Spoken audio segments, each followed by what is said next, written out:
Semua undang-undang itu yang dibuat untuk kemewahan dan kenikmatan partai politik dan para penguasa. Rakyat hanya menjadi tumbalnya aja. Ini kan kambing hitam. Ada apa-apa disalahkan rakyat, ada apa-apa disalahkan rakyat. Ya mereka yang berpesta, rakyat yang harus menderita. Kan ini yang ada kan? Pajak semua disikat hanya untuk kemewahan dan kesenangan para pejabat. Mereka dipilih rakyat, tapi mereka juga yang menghantam rakyat kan? Betul. Itu masalahnya di sana. Mereka tidak punya empati. Saya sampaikan lah ya. Mereka tidak punya empati dan kasih. Itu yang paling utama untuk jadi pejabat. Sebenarnya kalau dia bicara tentang pejabat, pemimpin ya, harus ada kasih dan nurani, empati kepada masyarakat yang memilih mereka, yang memberi makan mereka. Tapi mereka ini berkuasa, mereka lupa siapa yang mengangkat mereka untuk bisa jadi penguasa. Jadi tidak adanya empati dan rendahnya moralitas yang saya sampaikan tadi, bahwa kehormatan itu hanya dihitung dengan berapa banyak kamu punya uang, seberapa banyak kamu punya kekayaan. Bukan lagi tentang integritas, ya, bukan lagi tentang kehormatan dan kapabilitas kamu sebagai seorang pemimpin. Enggak, karena banyaknya preman yang berkuasa. Kita lihat coba sekarang situasinya, berapa banyak yang benar profesional, berapa banyak yang punya moralitas, berapa banyak yang punya empati dan nurani, yang punya kasih kepada rakyatnya. Mereka berpesta-pesta pada saat rakyat mau cari makan pun susah. Mereka kerja, rakyat kerja banting tulang setengah mati, sampai mungkin ya keringat darah ya kita bilang ya, tapi mereka memakan keringat darah ini ya.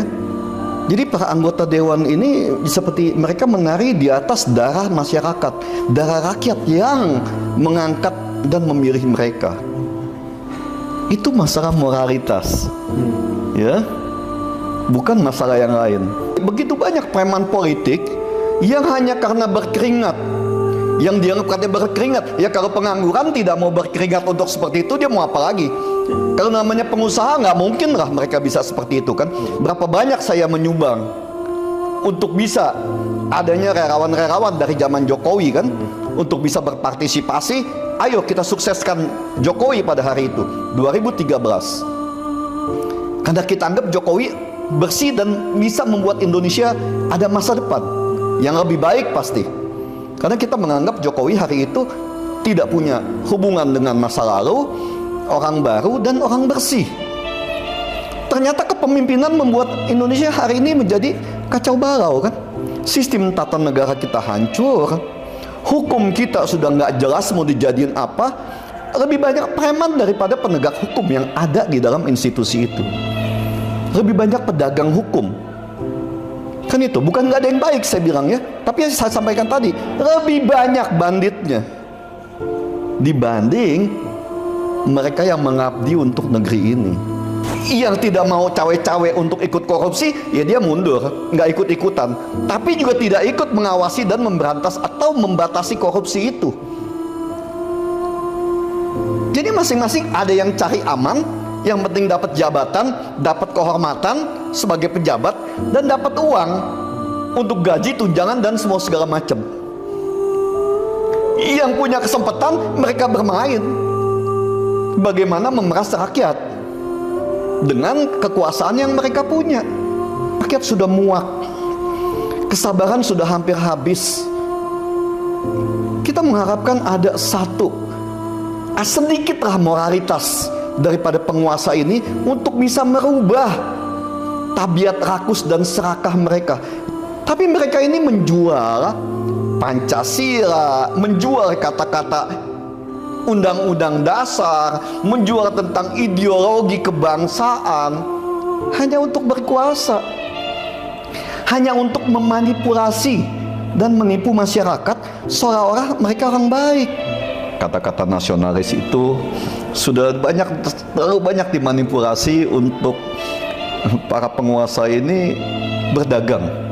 Ya, dia memperdagangkan kata-kata kemerdekaan, nasionalisme. Jadi mereka korupsi atas nama nasionalis, korupsi atas nama bangsa yang merdeka, ya, korupsi atas nama demokrasi. Jadi kadang-kadang masalah kita yang utama adalah moralitas.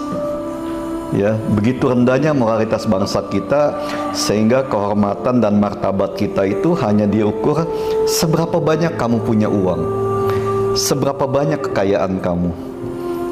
Jadi bangsa ini tidak lagi berbicara tentang moralitas, integritas, dan kapabilitas di sini.